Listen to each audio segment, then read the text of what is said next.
Okay, so in week 2 discussion, you were asked to write your own definition of area and perimeter. And you were asked, are the units crucial when calculating area and perimeter, and to support your answer. Now, of course, with perimeter and with area, many of you were spot on with your definitions. And no, if I was writing it, my definition would just be the measure of the distance around the outside of an object. So if I were to take a handy dandy trusty dusty measuring tool and I were to measure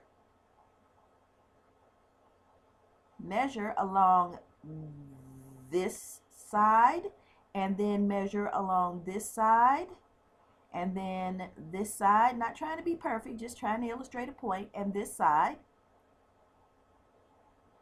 and then add up all those measures, add up all those distances that I've just measured, then I would get the perimeter. And many of you use the perimeter of a rectangle in your example. So the perimeter would be 2 times the length plus 2 times the width. And in terms of what the perimeter is, the perimeter is the measure of distance around an object.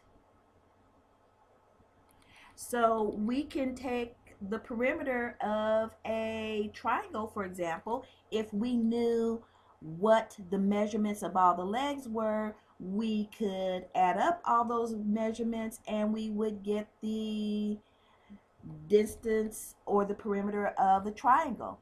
And if we had a really strange shape like this one, then we could go ahead and we can take the measure of that line and the measure of this line and that one, or instead of line, we can call them distances, and we can take all of those distances, add them up, and we would get the perimeter.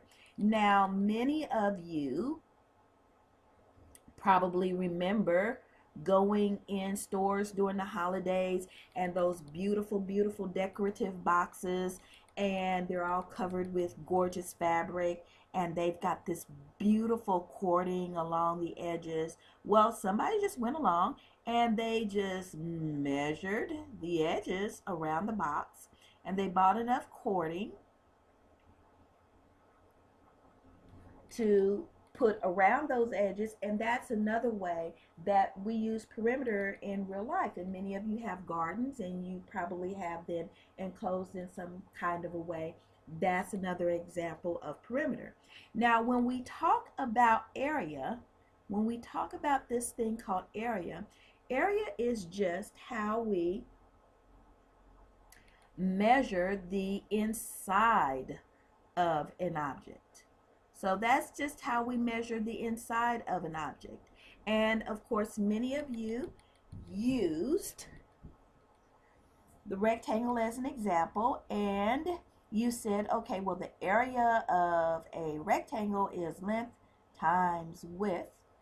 And if we were talking about the area of a triangle, then the area of our triangle would be, if we take this triangle and we split it in half, then our base would be along here. So we would have 1/2 the base, and this yellow line here would be the height, and that would be, of course, the area of the triangle that we're talking about. 1/2 the base times the height. That would give us the area of the triangle. And for this weird shape here, we would just have to divide it with what we know. Like, for example, if I draw a line from here to here, I have a triangle here.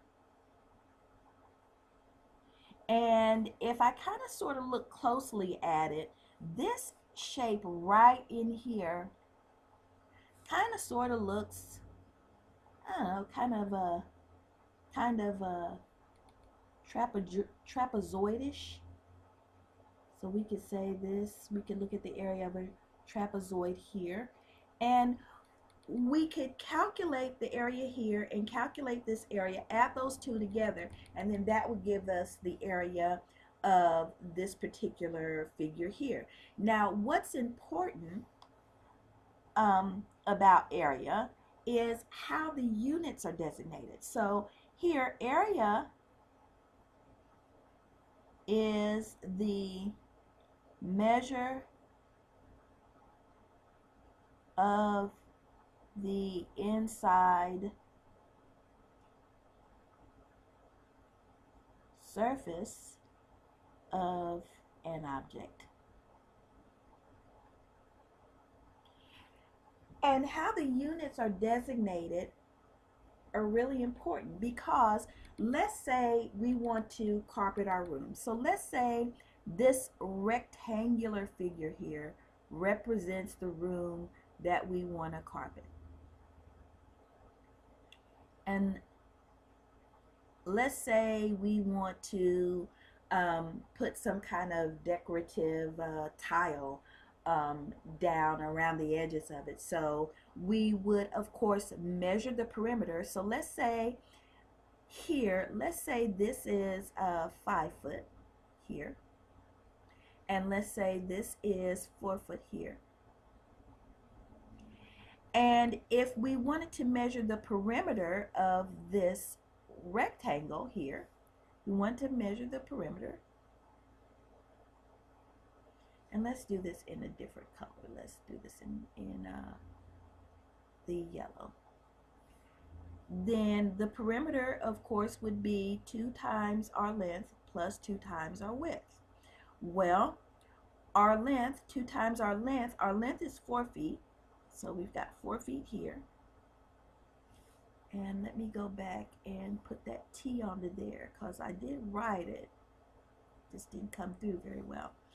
And to that we would add, go back to our perimeter formula. To that we would add 2 times the width. And the width would be 5 feet. Now what we need to notice here is this is going to give us 8 feet plus 10 feet for a total of 18 feet. So when we're doing perimeter, the units add linearly with the numbers, okay? So that's the thing about perimeter. You know, the units add linearly. If we've got 8 inches and we add 12 inches, then, you know, we've got 20 inches. Nothing really spectacular happens when we're talking about perimeter because the units just add linearly as we are going around our object. However, when we start talking about this beast called area, then that kind of changes the flavor. And it changes the flavor because, again, if we go back to the area of our rectangle, which is just length times width, then the length, of course, is 4 feet times 5 feet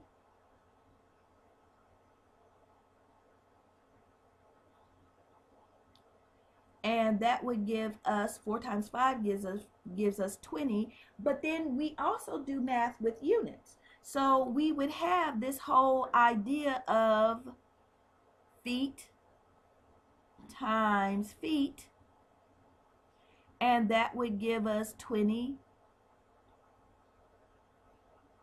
square foot. Okay, and you've probably seen those measurements before. So it's important because not only are the units important in terms of what unit of measure we're using, but it's important to be aware of how they are designated. So typically, if we're just talking about linear measures, because if we stop and think about it, if we were to take this rectangle apart, so if we were to take this line representing this edge, and we were to draw it here, and then take this line representing this edge, and then attach it on here, and then take this line representing this edge and attach it on here, and then do the same thing for that last edge, and we were just to go ahead and measure from here to here, then pretty much what we're just doing, we're just measuring a line. And so when we measure the line, whatever unit we're using to measure, be it inches, be it foot, then when we take those measurements, then we would attach that unit to it. So pretty much when we're talking about perimeter is just a linear measurement. That's really all it is, and nothing spectacular happens with the units here. However, when we're doing area, then the units are always squared, and it's important because let's say we're going to Lowe's and we're going to buy a carpet.